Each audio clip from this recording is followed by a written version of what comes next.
Amis téléspectateurs, bienvenue à nouveau sur votre émission Top Star de Diversité Magazine TV.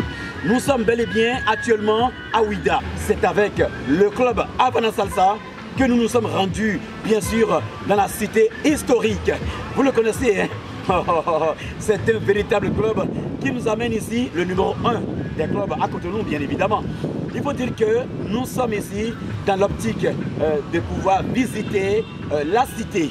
Nous allons faire le tour, bien sûr, avec vous. Merci de nous suivre. Manja iwe yelemba ekobido koyitome magba onumbo nunigbele wayeko dabe kobinu ye yibado pe wi ani ba jonomi yeko lo be ko sogbe wechenichi zochenichi jemba yede na motremboko tu no pero tamno jovitondo tu no pero tamno jovitondo yele kakana vojenani yele kakana vojenani.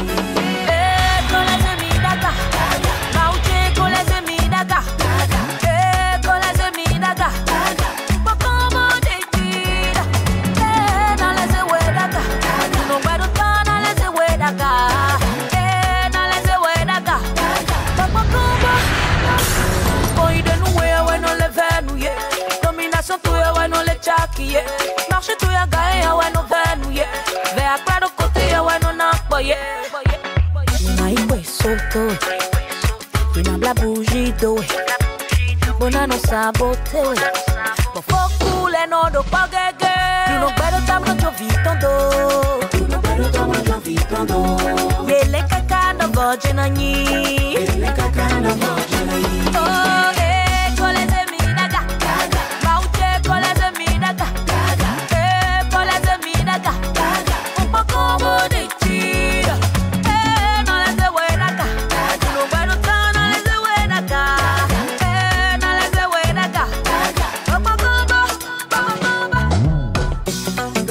go, I love my tune.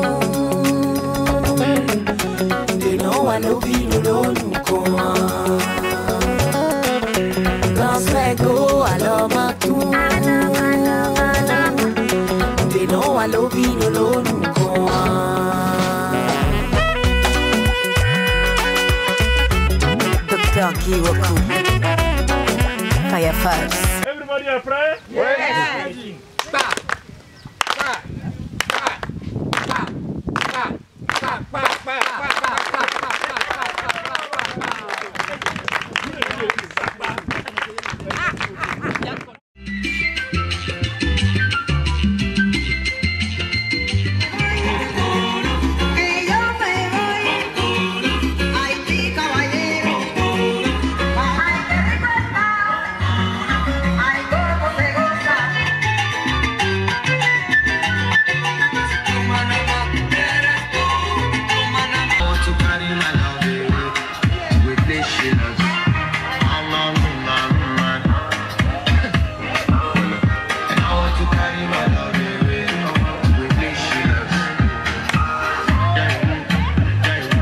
Nous avons essayé quand même de faire la forêt sacrée.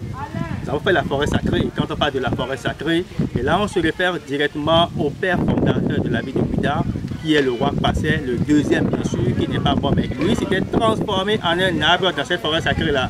Auprès de l'arbre, c'est permis à tout le monde de faire des souhaits. Nous avons essayé quand même de faire ce site touristique qui est la forêt sacrée. Après la forêt sacrée, nous sommes dirigés directement au temple de Piton. Et vous savez que le Piton quand même est le totem de cette cité historique. Et là quand même dans ce site, vous quand même avez peur de ne pas toucher le Piton. Le Piton n'est qu'un serpent très inoffensif et c'est le totem de la ville de Ouidah. Et sur ce, nous sommes dirigés directement sur la voie des esclaves, le circuit touristique là où les esclaves avaient pris avant d'être embarqués dans le grand bateau qui les avait amenés dans le nouveau monde. Et là, on a fait le marché des esclaves. Le marché, c'est là où on faisait le tri des esclaves, les forts et les faibles, qui quand même étaient achetés à partir des objets sans valeur, donc nous appelons les pacotis. Et là, on est directement venu dans le village qu'on appelle Zumboji. Et dans Zumboji maintenant, là, on a parlé un peu de Zomaï. Zomaï, c'était l'endroit où on mettait les esclaves. il y avait des cases qui étaient construites dans ces cases-là. On internait ces esclaves pendant 66 ou 2 semaines ou 3 mois jusqu'à l'arrivée du bateau.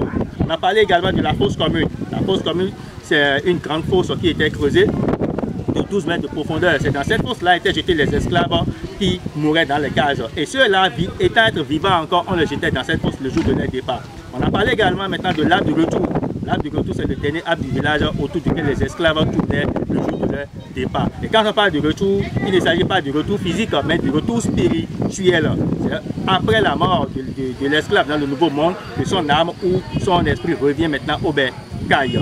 Et là maintenant, nous sommes ici à la porte du non-retour, la porte qui est la dernière étape où les esclaves se font embarquer. Et là, devant nous se dresse cette porte-là qui a été sortie de la tête en 1995 en collaboration de plusieurs artistes béninois qui quand même avaient fait sortir cette porte-là. Merci beaucoup, merci pour l'attention. Amis téléspectateurs, vous avez eu le temps de constater avec nous que le club Havana Salsa a sollicité Diversité Magazine TV, Débat TV tout simplement. Nous sommes sur tous vos canaux.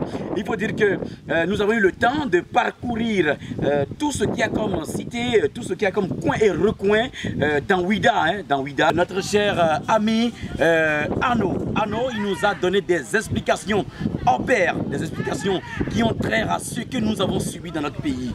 Il faut dire que c'est de façon ramassée, et il faut dire que nos parents, nos aïeux, nos ancêtres ont souffert sérieusement pour nous. Je voudrais vous remercier parce que vous nous suivez. Merci.